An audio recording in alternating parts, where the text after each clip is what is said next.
إن الحمد لله نحمده ونصلي على رسوله الكريم أما بعد فأعوذ بالله من الشيطان الرجيم بسم الله الرحمن الرحيم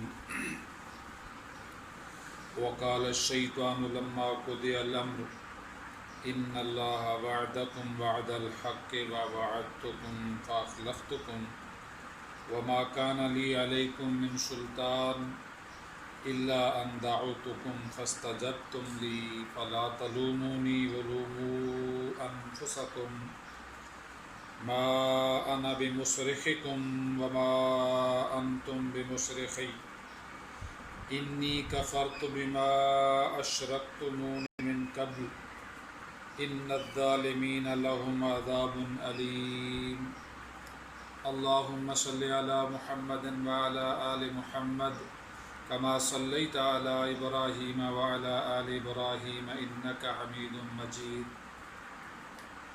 اللهم بارك على محمد وعلى آل محمد كما باركت على إبراهيم وعلى آل إبراهيم إنك حميد مجيد رب اشرح لي صدري ويسر لي أمري واحلل عقدة من لساني يفقهوا قولي رب زدنی علما رب زدنی علما رب زدنی علما آمین۔ عزیز ناظرین، آج کل کے دور کے اندر جس میں ہم رہ رہے ہیں، اکثر دیکھنے میں یہ آتا ہے کہ دین سے دوری ہے، اللہ کا قرآن صرف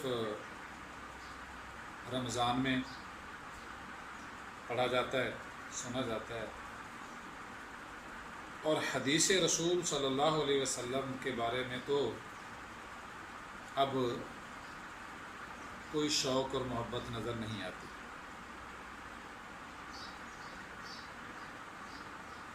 ہمارا نوجوان طبقہ، ہمارا معاشرہ بے راہ روی کا شکار ہے۔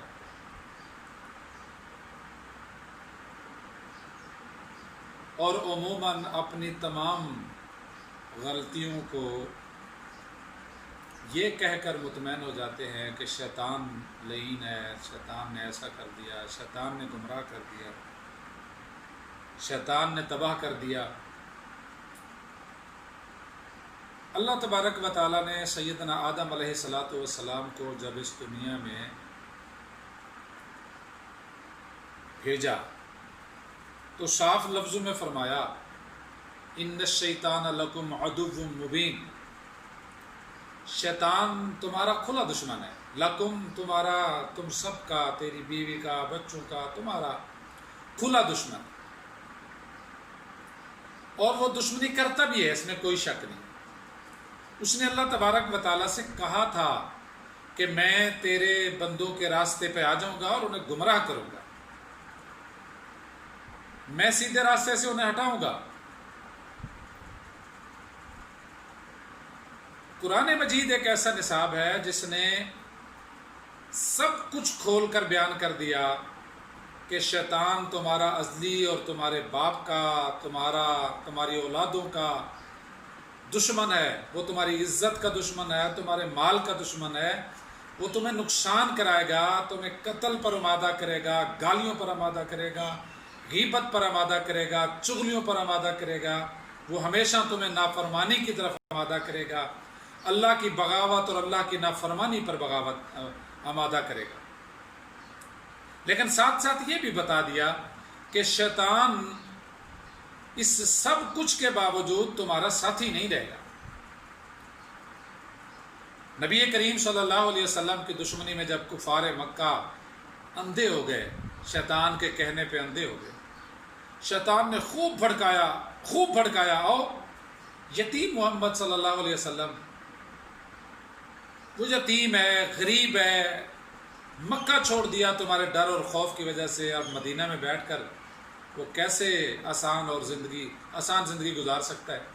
چلتے ہیں اور چل کے اس کو ہمیشہ کے لیے ختم کر دیتے ہیں۔ وہ پورے کفار کو، ان کے لشکروں کو، ان کے جوانوں کو، ان کی خواتین کو نبی کی مخالفت میں، نبی کے قتل کے منصوبے میں ابھار کر مدینے کی طرف لے آیا۔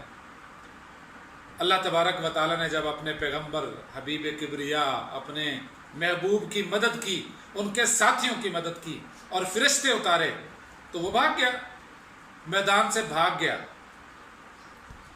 تو سارے کہتے تھے کہ تو کہتا تھا کچھ بھی نہیں ہے، کچھ بھی نہیں ہے، سب کچھ ٹھیک ہو جائے گا، ہم کو قتل کرائیں گے، مارا بھاگ کہاں جا رہا ہے؟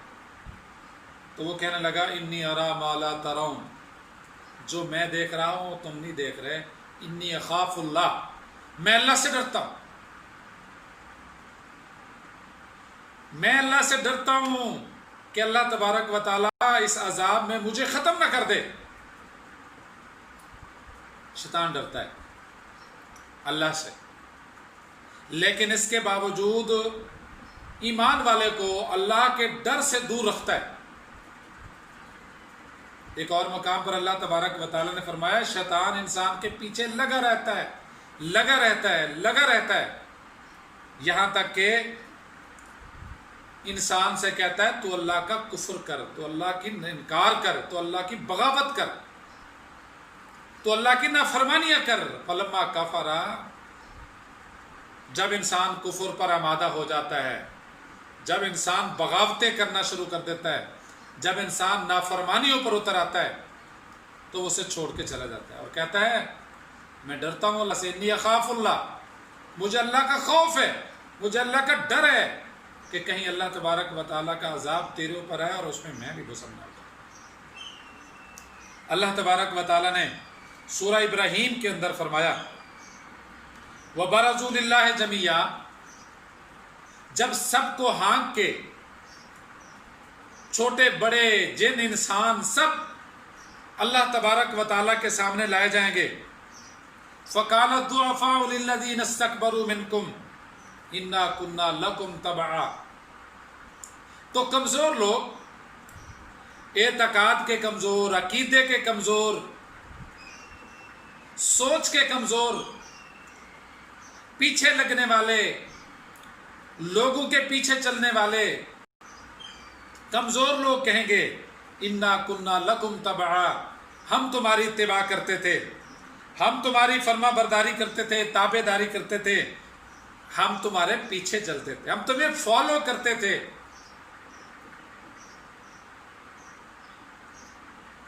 فَهَلْ أَنْتُمْ مُغْنُونَ عَنَّا مِنْ عَذَابِ اللَّهِ مِنْ شَيْءٍ، یہ جو اللہ کا عذاب نظر آ رہا ہے، یہ جو اب اللہ ناراض ہیں، ہم تو تمہارے پیچھے چل کے آ گئے، کیا اس عذاب سے، اس ناراضگی سے، اللہ کے عذاب سے کچھ تخفیف، کمی کروا سکتے ہو؟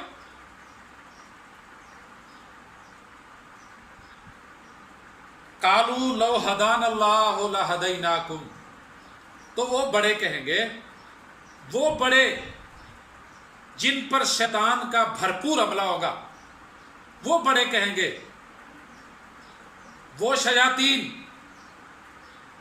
شیاطین الانس والجن، جنوں اور انسانوں کے شیاطین، وہ کہیں گے، وہ بڑے کہیں گے لو ہدان اللہ، اگر ہم ہدایت پر ہوتے یا اللہ نے ہمیں ہدایت دی ہوتی، حالانکہ اللہ نے ہدایت دے رکھی ہے، لیکن فالو میں نے اور آپ نے کرنا ہے۔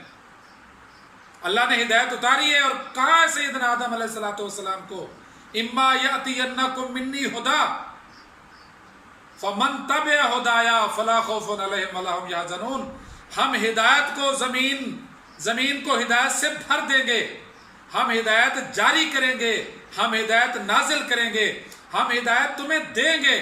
فمن تبع ہدایا، جو کوئی ہدایت پر چلے گا، ولہم، اس کے لیے نہ کوئی خوف ہوگا نہ کوئی ڈر ہوگا۔ ہدایت تو آ گئی، لیکن یہ کہہ رہے ہیں لو ہدان اللہ، اگر اللہ ہمیں ہدایت دیتا، یہ انتہائی کم ظرفی ہے، اللہ نے ہدایت دے رکھی ہے پھر بھی کہتے نہیں دی۔ سو دیکھیں آج کل آپ کن کے پیچھے ہیں؟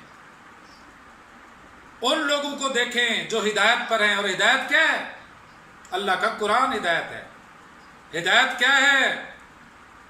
نبی آخر الزمان، نبی رحمت علیہ الصلوۃ والسلام کی سیرت، زندگی، عمل ہدایت ہے۔ آپ چیک کریں کہ کس کے ساتھ، کس کا پیچھا کر رہے ہیں، کس کی اتباع کرتے ہیں، کس کے ساتھ۔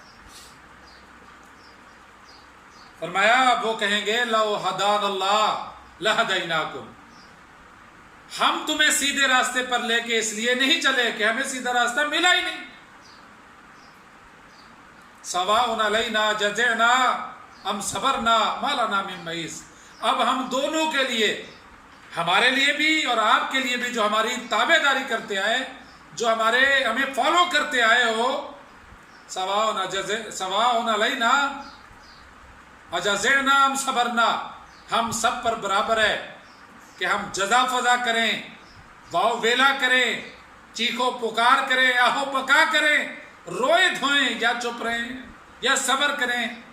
مالانا من محیص، اب ہمارے لیے کوئی بھاگنے کی جگہ نہیں ہے، اب ہمیں جواب دینا ہی ہوگا۔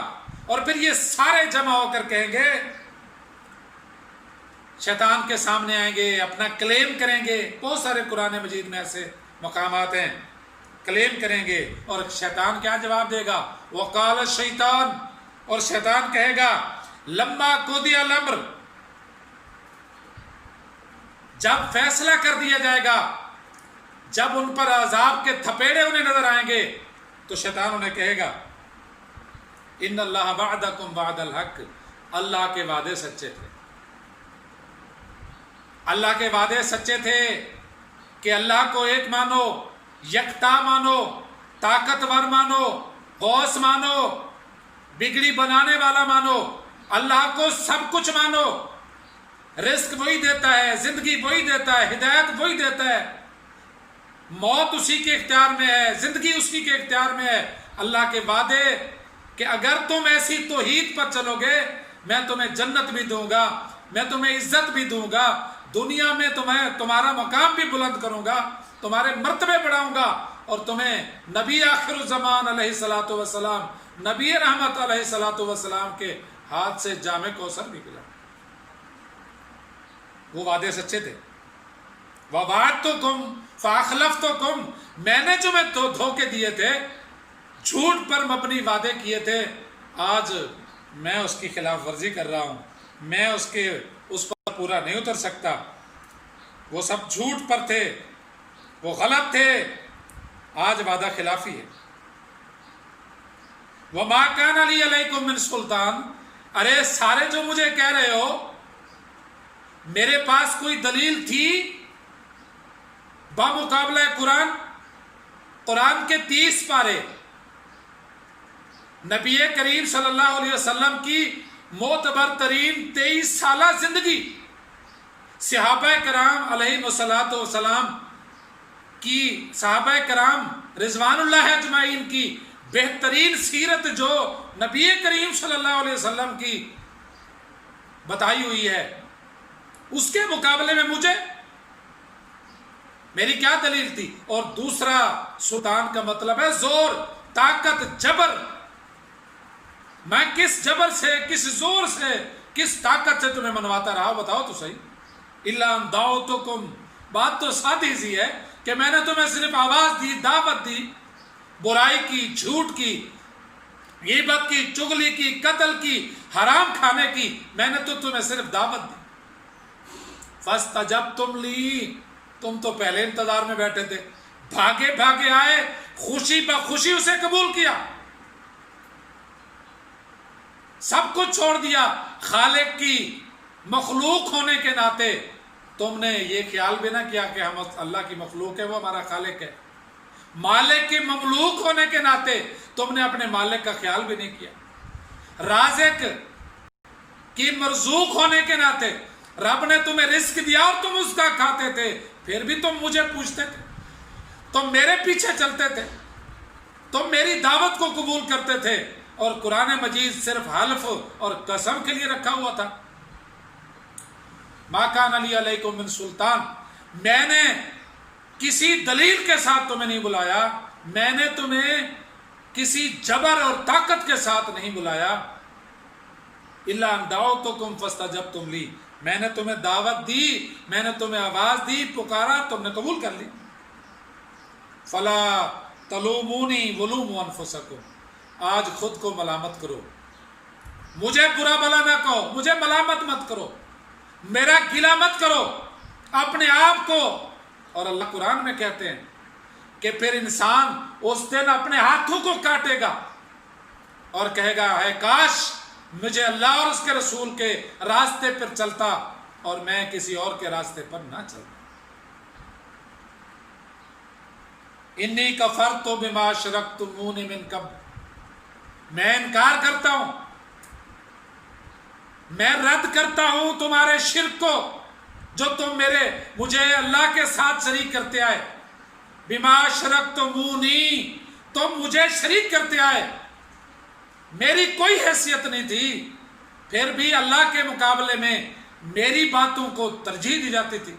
میرے بھائیوں آج دیکھ لیں، نیکی کی طرف بلایا جائے تو کتنے لوگ آتے ہیں، قرآن کی طرف بلایا جائے تو کتنے لوگ آتے ہیں، حدیث رسول مقبول علیہ الصلوۃ والسلام کی طرف، سیرت رسول مقبول علیہ الصلوۃ والسلام کن کن کو پسند ہے؟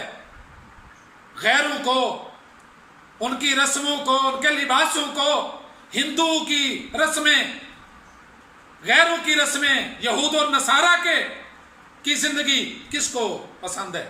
آج کل ہم دیکھ اپنے آپ کو ملامت کرو اور تم مجھے اللہ کے مقابلے میں ٹھہراتے رہتے، اللہ کے قرآن کے مقابلے میں بنا دلیل کے مجھے پوچھتے رہے، مجھے شریک کرتے رہے۔ میں انکاری ہوں کہ میں نے تمہیں نہیں کہا، میں بھاگ رہا ہوں، دنیا میں بھی بھاگتا رہا، آخرت میں بھی بھاگ جائے گا۔ ان الظالمین لہم عذاب علیم، ظالموں کے لیے دردناک عذاب ہے۔ اور ظالم کیا ہے؟ ان الشرک لظلم عظیم، شرک کرنا بڑا ظلم ہے۔ ان الظالمین، یہ شرک کرنے والے، یہ شیطان کو اللہ کے شریک کرنے والے، یہ شیطان کو نبی کریم علیہ الصلوۃ والسلام کے مقابل پہ پوجنے والے، ان کی اتباع کرنے والے، شیطانی عملوں کو بروئے کار لانے والے یہ لوگ، ان سے وہ بھاگ جائے گا اور ان کے لیے دردناک عذاب ہوگا۔ میرے عزیز دوستو، یہ جو آج ہم اپنا عذر بیان کرتے ہیں کہ شیطان لعین ہے، شیطان مردود ہے، شیطان رجیم ہے، شیطان غلط ہے، تو اس میں کوئی شک نہیں کہ وہ غلط ہے، پھر ہم اس کے پیچھے کیوں چلتے ہیں؟ ہم اس کی اتباع کیوں کرتے ہیں؟ ہم اس کا کہنا کیوں مانتے ہیں؟ حبیب کبریا کو چھوڑ کے، قرآن مجید کو چھوڑ کے، اللہ الہ العالمین کو چھوڑ کے، رحمت للعالمین کو چھوڑ کے، شیطان کے پیچھے چل کر ہم اپنی زندگی بھی برباد کر رہے ہیں، آخرت کی برباد کریں گے۔ اللہ تعالیٰ مجھے، آپ کو، ہم سب کو شیطان کی چالوں کو سمجھنے کی توفیق عطا فرمائے۔ اللہ تعالیٰ مجھے، آپ کو شیطان سے بچنے کی توفیق عطا فرمائے۔ اسی لیے نبی کریم علیہ الصلوۃ والسلام ہمیشہ شیطان مردود کی پناہ مانگتے تھے، اللہ تعالیٰ کی پناہ میں آتے تھے کہ اللہ شیطان کے وسوسوں سے بچا۔ اللہ تعالیٰ مجھے، آپ کو شیطان اور اس کی چالوں کو سمجھ کر اس سے نفرت کی توفیق عطا فرمائے، اور قرآن اور حدیث، نبی کریم صلی اللہ علیہ وسلم کی محبت اور قرآن مجید اور اللہ کی محبت نصیب فرمائے۔ وآخر دعوانا